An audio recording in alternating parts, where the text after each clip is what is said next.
Assalamualaikum warahmatullahi wabarakatuh. Di sini kami akan membahas tentang guru bimbingan konseling di kala pandemi.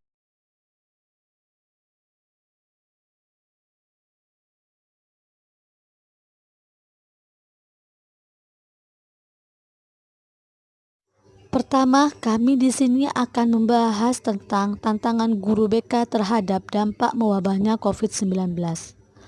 Tantangan yang terasa bagi guru bimbingan konseling adalah bergesernya metode konseling dari tatap muka menjadi via daring.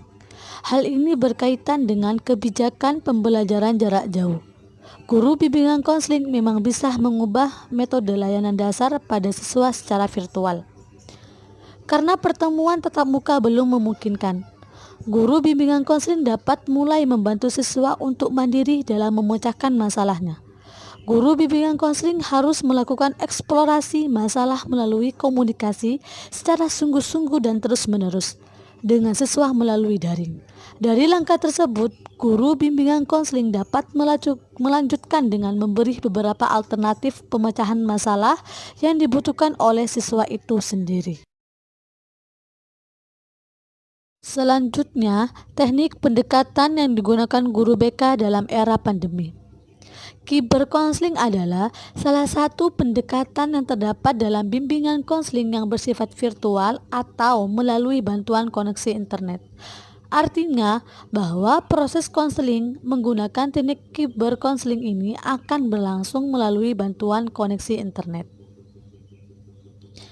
Dalam melakukan pendekatan layanan bimbingan konseling berbasis cyberkonseling, perlu diperhatikan beberapa hal yang menjadi persiapan utama, yaitu konselor dituntut agar memiliki penguasaan dasar aplikasi komputer dan internet itu sendiri.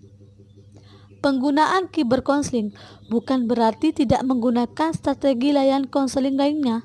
Akan tetapi, penggunaan teknik ini bertujuan untuk mendukung dan menciptakan inovasi baru dengan pelayanan konseling, serta mengasah kemampuan konselor itu sendiri dalam menguasai teknologi di zaman yang semakin berkembang ini.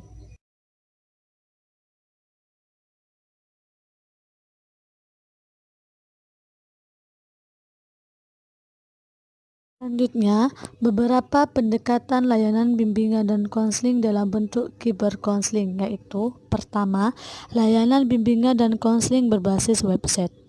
Website dapat diartikan sebagai sebuah kumpulan halaman pada suatu domain internet yang bisa diakses siapa saja, waktunya tidak terbatas.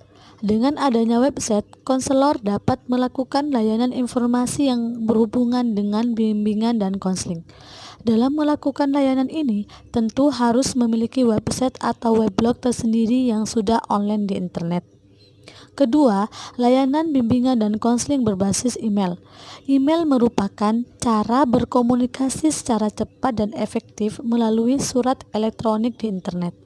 Diharapkan dalam menjalankan ini, konselor dan siswa atau konseli harus mempunyai alamat email masing-masing.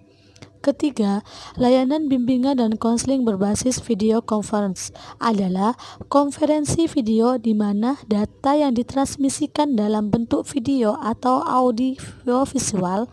Video conference dapat diartikan sebagai alat komunikasi yang menggunakan audio dan video sehingga terjadi pertemuan secara virtual di tempat yang berbeda-beda. Dan keempat, layanan bimbingan dan konseling berbasis Facebook. Menurut Ajat Sudrajat, yang dimaksud dengan konseling Facebook adalah proses pemberian bantuan psikologi kepada siswa atau konseli secara online melalui aplikasi Facebook agar siswa mampu memahami, menerima, mengarahkan, mengaktualisasikan, dan mengembangkan potensi dirinya secara optimal. Tahapan layanan cyber counseling, yaitu 1. Tahapan pengantaran. Tahap ini didahului proses penstrukturan sederhana, menggunakan bahasa yang mudah dipahami oleh konseli. Sangat penting membangun hubungan emosional yang baik, nyaman antara konselor dan konseli, sehingga konseli lebih mudah terbuka dan sukarela menyampaikan permasalahannya pada konselor.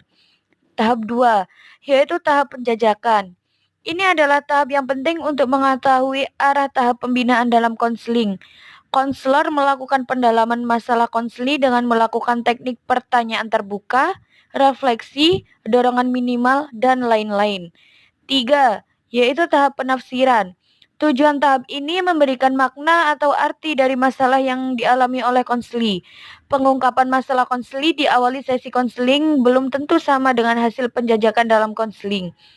Sehingga diperlukan penafsiran terhadap masalah yang dialami konseli sehingga didapatkan ketetapan dalam menyelesaikan masalah.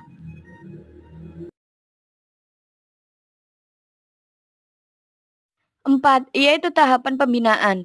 Tahap ini dilakukan untuk memberikan penguatan terhadap keputusan yang diambil oleh konseli terhadap pemecahan masalah, seperti melakukan hasrat konseli dalam menetapkan tujuan, mengembangkan program, merencanakan schedule, merencanakan pemberian penguatan, dan mempersonalisasikan langkah-langkah yang harus ditempuh. 5. Yaitu tahap penilaian atau mengakhiri konseling. Hasil dari proses layanan konseling perorangan perlu dilakukan 3 jenis penilaian, yaitu penilaian segera, penilaian jangka pendek, dan penilaian jangka panjang.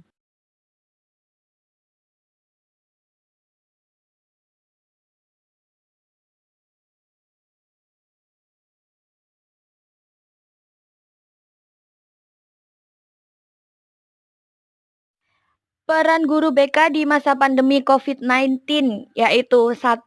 Mengedukasikan siswa dengan layanan informasi. 2. Membantu membuat panduan regulasi diri. 3. Layanan konseling online. 4. Mengembangkan life skill di masa krisis ini. 5. Memotivasi memiliki mental hygiene. 6. Sebagai motivator siswa. Sekian dan terima kasih. Semoga materi yang kita sampaikan dapat bermanfaat dan menambah